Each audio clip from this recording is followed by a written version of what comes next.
Trabaho lang, walang drama.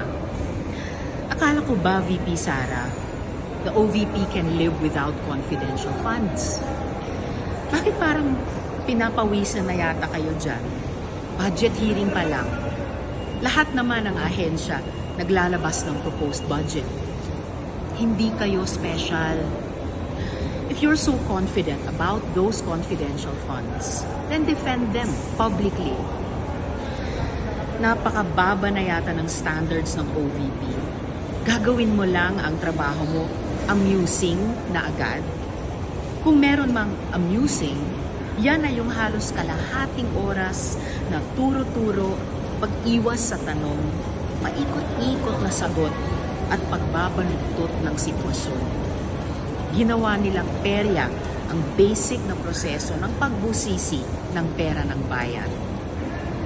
Hindi ko kailangang mag-wish na na-access ng opisina niya ng illegal ang confidential funds.